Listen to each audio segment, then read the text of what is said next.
नमस्कार साथियों, मैं राजकुमार शर्मा आपका स्वागत करता हूं मेरे YouTube चैनल पर। तो आइए आज से कक्षा 12 हिंदी अनिवार्य के अंतर्गत अपने लेसन तीसरे लेसन में जो बोर्ड से संबंधित कुछ महत्वपूर्ण प्रश्न आते हैं उस पर हम चर्चा करते हैं। तो अपना शुरू करते हैं सेशन। लेसन 3 कुंवर नारायण की रचना, जिसमें जो प्रश्न है वो बोर्ड में जो आते हैं किस प्रकार से आते हैं उस पर हम चर्चा करते हैं। तो कुंवर नारायण जी की रचना पर एक तो जीवन परिचय से संबंधित और कृतिका पर भी आपको बताया। जो जन्म है 19 सितंबर सन 1927 उत्तर प्रदेश में हुआ और इनकी जो मृत्यु है वो निधन जिनको अपने बोलते हैं वो सन 2017 दिल्ली में। ये हम जीवन परिचय के अंतर्गत लिखेंगे। इसके बाद हम उनकी जो परिचय है उनकी रचनाओं के बारे में उस पर चर्चा करते हैं। उन्होंने इनको आधुनिक हिंदी कविता के नागल संवेदना के कवि के रूप में जाना जाता है। इनकी प्रमुख रचनाओं में चक्रव्यूह 1956 में प्रकाशित हुई, परिवेश, हम तुम, अपने, सामने, कोई दूसरा नहीं, इन दोनों, ये काव्य संग्रह है इनका, आत्मजयी इनका एक प्रबंध काव्य है, आकारों के आसपास इनका कहानी संग्रह है, आज और आज से पहले इनकी समीक्षा है, मेरे साक्षात्कार इनका सामान्य रचना है। प्रमुख पुरस्कार इनको मिले हैं साहित्य अकादमी पुरस्कार, कुमारन आसान पुरस्कार, व्यास सम्मान, प्रेमचंद पुरस्कार, लोहिया सम्मान, कबीर सम्मान और ज्ञानपीठ पुरस्कार। वेरी इंपॉर्टेंट प्रश्न जो है इसमें पूछे जाते हैं। बोर्ड में जो प्रश्न अपने जो लगभग पूछे जाते हैं कौन से रचनाओं पर प्रश्न जो टाइप के बनते हैं इसमें से, तो एक तो चक्रव्यूह 1956, परिवेश, हम तुम, अपने सामने, कोई दूसरा नहीं, वेरी इंपॉर्टेंट, कोई दूसरा नहीं, और इन दोनों काव्य संग्रह इनका पूछा जा सकता है कि ये काव्य संग्रह क्या है। एक इनकी आत्मजयी रचना वेरी इंपॉर्टेंट है, आत्मजयी के बारे में पूछा जा सकता है कि क्या कौन सा काव्य माना जाता है। ये है प्रबंध काव्य का माना जाता है। आकारों के आसपास इनका कहानी संग्रह है। तो इनमें से कुछ प्रश्न जो है बोर्ड में बनते हैं। इसके बाद बात करते हैं नए जाने कब से बंद, एक दिन इस तरह खुला घर का दरवाजा, जैसे गर्द से ढकी एक पुरानी किताब। मतलब नए जाने कब से बंद है, एक दिन इस तरह खुला घर का बंद था कोई रूम और उसके अंदर किस प्रकार से दरवाजे को खोला गया और उसमें से गर्द से मिट्टी धूल जो होती है और एक पुरानी किताब को खोलने की मैंने उसमें से कोशिश की। मतलब पेज को पलटना, मतलब जीवन को बारे में यहाँ बताया है। गर्द से ढकी हर पुरानी किताब खोलने की बात कहने वाले, मतलब जो हमारी दबी इच्छाएं उनको किताब के माध्यम से खोलने के लिए यहाँ कवि ने इशारा किया है। कुंवर नारायण इस प्रकार की सोच रखने वाले सन 1950 में इन्होंने अपने आसपास काव्य लेखन की शुरुआत की। तो इसके बारे में न्यू टाइप का क्वेश्चन बनता है। इन्होंने कविता के अलावा चिंतन पर लेख, कहानियां, सिनेमा, अन्य कलाओं पर समीक्षाएं भी लिखी है, किंतु कविता की विधा को उनके सृजन कर्म में हमेशा प्राथमिकता प्राप्त रही है। नई कविता के दौर में जब प्रबंध काव्य का स्थान प्रवर्तन की दावेदार लंबी कविताएं लेने लगी, तब कुंवर नारायण ने आत्मजयी रचना जैसा प्रबंध काव्य रचकर भरपूर प्रतिष्ठा प्राप्त की है। इनकी पोएट्री रचना इनकी ये मानी जाती है। आलोचक मानते हैं कि उनकी कविता में व्यर्थ का उलझाव, अखबारी सतहीपन और वैचारिक धुन के बजाय स्वयं परिष्कार, साफ सुथरापन है। भाषा और विषय की विविधता उनकी कविताओं के विशेष गुण माने जाते हैं। उनमें यथार्थ का खुदरापन भी मिलता है और उसका सहज सौंदर्य भी। सीधी घोषणाएं और फैसले उनकी कविताओं में नहीं मिलते हैं, क्योंकि जीवन को मुकम्मल तौर पर समझने वाला एक खुलापन उनके कवि स्वभाव की मूल विशेषता है। इसलिए संशय, संभ्रम, प्रश्नाकुलता उनकी कविता के बीज शब्द माने जाते हैं।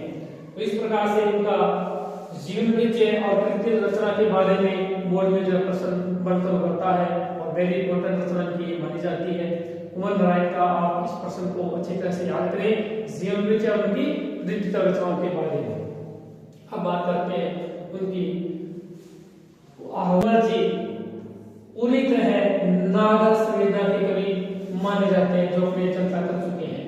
विवरण उनके यहाँ नहीं के बराबर है, पर व्यक्तिगत और सामाजिक उहर-पुहर का तनाव पूरी व्यंजकता में सामने आता है। एक पंक्ति में कहें तो इनकी तटस्थ वितराग दृष्टि नोच कसोट हिंसा प्रतिहिंसा से सहमे हुए एक संवेदनशील मन के आलोड़नों के रूप में पढ़ी जा सकती है। यहाँ पर कुंवर नारायण की दो रचनाएं हमारे रूप में ली गई है। एक पहली उनकी रचना ली गई है कविता के बहाने, जो इन दिनों संग्रह से ली गई है। वेरी इंपॉर्टेंट क्वेश्चन, जो न्यू टाइप के क्वेश्चन बोर्ड में पूछा जाएगा, आप इसको अच्छी तरह से याद करें। आज का समय कविता के वजूद को लेकर आशंकित है।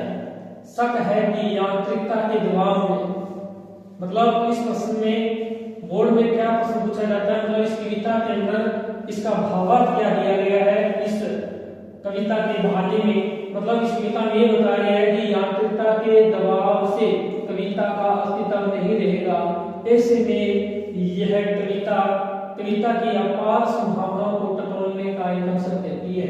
कविता के बहाने यह एक यात्रा है जो चिड़िया फूल से लेकर बच्चे तक की बताई गई है।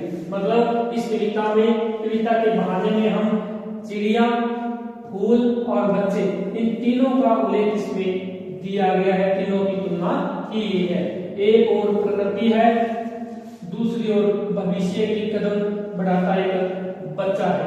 प्रकृति के साथ साथ बच्चे का कदम, मतलब बच्चे का भविष्य किस प्रकार से आगे बढ़ता है और बच्चा अपनी ग्रोथ कैसे करता है। कहने की आवश्यकता नहीं है कि चिड़िया की उड़ान की सीमा होती है, मतलब चिड़िया की एक उड़ान की सीमा है और वो अपनी सीमा तक की हद तक वो उड़ पाती है। फूल के खिलने के साथ उसकी परिणति भी निश्चित है। फूल का भी खिलने का एक समय होता है, इस रचना में बताया गया है, उसका भी एक समय, एक टाइम पीरियड है, उसके बाद वो भी मुरझा जाता है। लेकिन देखो क्या लिखा है, बच्चे के सपने असीम होते हैं। वेरी इंपॉर्टेंट लाइन है इस कविता में कि बच्चे के जो सपने होते हैं वो इसमें बताया गया है कि बच्चे के जो सपने हैं वो असीम हैं, वो समापन नहीं होते। बच्चों के खेल में किसी प्रकार की सीमा का कोई स्थान नहीं होता। मतलब इन दो में तुलना की गई कि चिड़िया और फूल में तो समय निश्चित है, उसकी उड़ान में समय निश्चित है, फूल का मुरझाना निश्चित है, लेकिन बच्चे की उड़ान या उसका विकास उसकी प्रकृति के साथ विकास होता रहता है, कोई सीमा नहीं है, मतलब आगे बढ़ता रहता है। कविता भी शब्दों का खेल है और शब्दों के इस खेल में जड़, चेतन, अतीत और वर्तमान। दूसरा इस कविता में बताया गया है कि बच्चे के साथ साथ कविता भी शब्दों का खेल है। जितने हमारे पास शब्द हैं उतनी हम कविता का उसका वर्णन कर सकते हैं, और शब्दों के इस खेल में जड़ का, चेतन और अतीत और वर्तमान और भविष्य सभी उपकरण मात्र हैं, इसलिए मतलब इनका हम प्रयोग कर सकते हैं। इसलिए जहां कहीं रचनात्मक ऊर्जा होगी वहां सीमाओं के बंधन खुद ब खुद टूट जाते हैं, वो चाहे घर की सीमा हो, भाषा की सीमा हो या फिर समय की क्यों न हो। मतलब ये जो भी कुछ मुख्य पंक्तियां मैंने आपको बताई है वो कविता के बहाने रचनाओं में से ली गई है और इनके ऊपर प्रश्न बोर्ड में बनता है। नेक्स्ट है दूसरी कविता हमारी बात सीधी थी, पर जो रचना है ये हमारे किस संग्रह से ली गई है, कोई दूसरा नहीं संग्रह से ली गई है। इसके ऊपर प्रश्न बनेगा, वेरी इंपॉर्टेंट लाइन है, आप इसको याद करिए। कविता में तथ्य और माध्यम के द्वंद्व उकेरते हुए भाषा की सहजता की बात की गई है। इस कविता में हम क्या पढ़ेंगे कि तथ्य मतलब कहने का माध्यम क्या है, उसमें द्वंद्व किस प्रकार से उकेरता है और भाषा की सहजता क्या होती है, इसमें उसका उल्लेख किया गया है। हर बात के लिए कुछ खास शब्द नियत होते हैं, ठीक वैसे ही जैसे हर पेज के लिए एक निश्चित खांचा होता है। मतलब इस कविता में ये बताया गया है कि जब कोई बात हम कहते हैं या कोई बात बनाते हैं, जिस प्रकार पेज लगाने के लिए एक सुराग की आवश्यकता होती है, वैसे ही भाषा को बनाने के लिए, सहजता बनाने के लिए शब्दों का होना भी बहुत जरूरी है।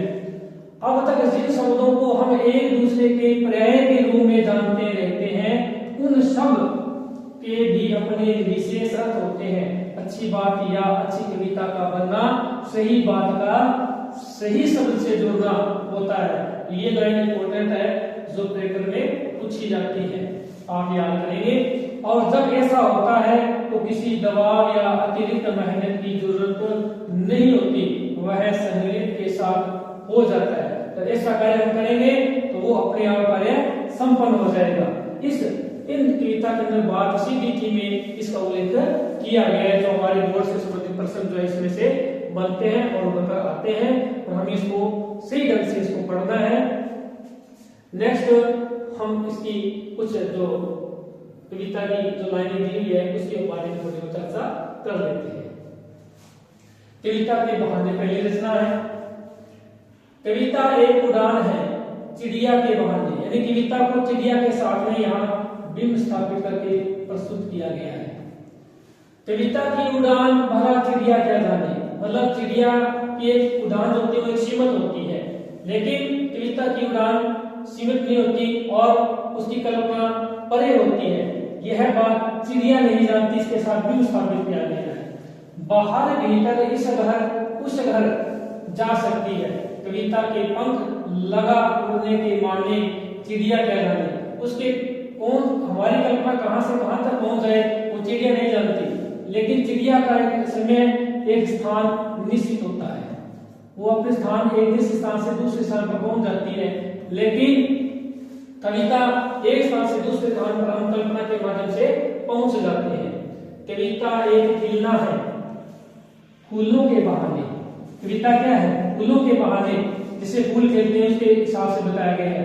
कविता का खिलना भला फूल क्या जाने, फूल की एक निश्चित सीमा है और सीमा पर वो, लेकिन बाहर भीतर इस घर उस घर कविता फैली जाती है बिना मुरझाए महकने के माने। जैसे फूल को महकाने के बाद कुछ समय बाद उसकी सुगंध समाप्त हो जाती है, लेकिन कविता की कल्पना बढ़ती रहती है। फूल क्या जाने, इसके बारे में फूल को क्या पता। कविता एक खेल है बच्चों के बहाने। अब कविता का उल्लेख किया गया बच्चों के साथ, तुलना की गई है कि बाहर भीतर यह घर वह घर। जिस प्रकार बच्चे एक स्थान से दूसरे स्थान पर भागते हैं, खेलते हैं, दौड़ते हैं, उसके साथ तुलना की गई है। सब घर एक कर देने के माने बच्चा ही जाने, ये सब बातें बच्चा ही जानता है। तो यहाँ बच्चे का उल्लेख कविता के साथ जोड़ा गया। तो तीनों रचनाओं में कविता, फूल और चिड़िया, इन तीनों का एक सीमित दायरा है, जिसमें फूल और चिड़िया का तो बिल्कुल सीमित है, कविता का कुछ और है, और इससे परे है बच्चा, जो एक स्थान से दूसरे स्थान पर पहुंचता है और उसका कोई सीमित दायरा नहीं होता। तो वो बच्चा इस कविता में बताया गया है। नेक्स्ट है दूसरी रचना अपनी, बात सीधी थी पर। बात सीधी थी पर एक बार भाषा के चक्कर में जरा टेढ़ी फंस गई। बात कुछ नहीं थी, लेकिन बात को तोड़ मरोड़ कर इस प्रकार से प्रस्तुत किया गया कि उसको फंसाने का भरपूर प्रयास किया गया। उसे पाने की कोशिश में भाषा को उल्टा पलटा, मतलब बात कुछ नहीं थी, लेकिन भाषा को तोड़ मरोड़ कर उसको प्रस्तुत किया गया। तोड़ा मरोड़ा घुमाया फिराया कि बात या तो बने या फिर भाषा से बाहर आए, लेकिन इस भाषा के साथ साथ बात और भी पेचीदा होती चलेगी। बात कुछ नहीं थी, लेकिन तोड़ मोड़ कर इसको इस प्रकार से घुमा दिया, भाषा के चक्कर में वो भाषा फंस गई। दूसरा इसका रीजन क्या बताया है? एक पेज के साथ में इसकी तुलना की गई है। कैसे? सारी मुश्किल को धीरे से समझे बिना मैं पेज को खोलने के बजाय, जिसे किसी सुराग को निकालकर हम उसमें पेज फंसाने की कोशिश करते हैं, अगर सही तरीके से नहीं किया गया तो हम उस पेज को क्या करते हैं? धक्के से इसको फंसा देते हैं। उसी बात को यहाँ भाषा के साथ तुलना करके पेश किया गया कि पेज को खोलने के बजाय उसे कसता चला जा रहा था, क्योंकि इस कर्तव्य पर मुझे साफ सुनाई दे रही थी तमाशबीनों की शाबाशी और वाह है। क्योंकि ऐसे जब हम कार्य करते हैं तो तमाशबीन देखने के लिए, शाबाशी देने के लिए लोग तत्पर रहते हैं। और बात कुछ नहीं थी और बात को तोड़ मोड़ कर उसको पेश किया गया और पूरी की पूरी कहानी को बिगाड़ दिया गया। तो पेज को न लगाते हुए उसको धक्के से फंसा दिया गया, यहाँ इन पंक्तियों के अंदर दिया गया है। आखिरकार कवि आज क्या कहता है, आखिरकार जो वही हुआ जिसका मुझे डर था, जोर जबरदस्ती से बात की चूड़ी मर गई। यहाँ मुहावरा भी बनता है, तो परीक्षा में इस प्रकार के मुहावरे भी जो है पंक्तियों में से उठा लिए जाते हैं और पेपर में पूछा जाता है। मेरी मोटर लाइन आप इसको याद करेंगे, इस पर एक प्रश्न बनता है, बात की चूड़ी मर जाना।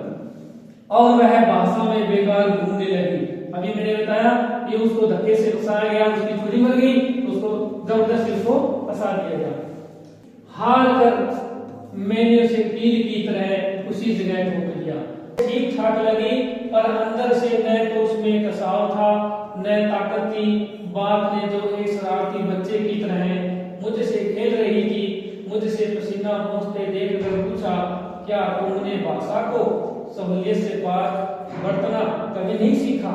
मतलब उसके बारे में और आगे दिलचस्पी दिखाई गई है कि उसमें बताया गया है कि कितना की कसाव था, कितनी उसमें ताकत थी। मतलब शब्दों का खेल, शब्दों के खेल के बारे में इसमें इन पंक्तियों में बताया गया है। एक शरारती बच्चा किस तरह से खेलता है और उसके शब्दों का अपने खेल के द्वारा भाषा का प्रयोग किस प्रकार से चलता है।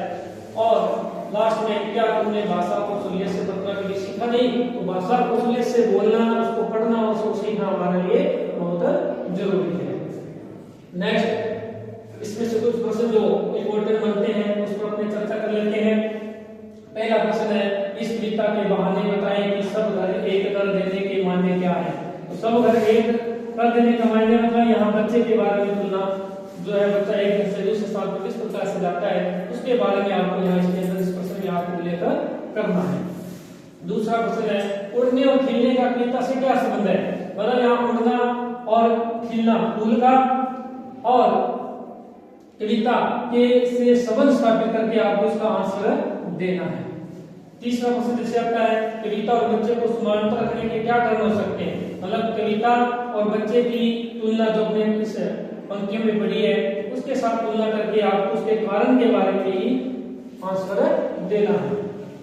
नेक्स्ट प्रश्न दिया है, जैसे कविता के संदर्भ में बिना मुरझाए महकने के माने। बिना मुरझाए महकने माने से फूल बिना मुरझाए किस प्रकार से महकता है और अपनी सुगंध को किस प्रकार से बिखेरता है, उसका संदर्भ का मतलब होता है उस कविता में कौन कौन सी बातें आई है, उससे जुड़ी बातें आपको इस प्रश्न के अंदर इसका आंसर जो आपको बताना होगा। जैसे पांचवा प्रश्न क्या दिया है, भाषा को सहूलियत से बरतने से क्या अभिप्राय है। कुछ प्रकार इस प्रकार के भी प्रश्न जो पूछे जाते हैं। अभिप्राय लगता है कि जो भाषा हमने पढ़ी है इस रचना के अंदर उसमें उसको प्रस्तुत करने का अभिप्राय क्या है, किस प्रकार से उसको प्रस्तुत की जाए, भाषा के बारे में यहाँ बताया गया है, उसी का ही आंसर यहाँ आपको देना है, इसके अलावा कुछ नहीं लिखना है। छठा प्रश्न जैसे तो इस प्रकार से भी आ सकता है कि बात और भाषा परस्पर जुड़े होते हैं किंतु कभी कभी भाषा के चक्कर में सीधी बात की तेजी जाती है। कैसे, तो जो हमने भाषा और भाषा के चक्कर में उस बात का बिगड़ जाना उसका जो वर्णन आया है उसका उल्लेख इस आंसर के अंदर आपको देना है। तो आशा करता हूँ मैंने चर्चा की प्रश्नों से संबंधित वो आप पढ़ें और समझें। नेक्स्ट वीडियो के साथ फिर मिलेंगे, तब तक के लिए धन्यवाद।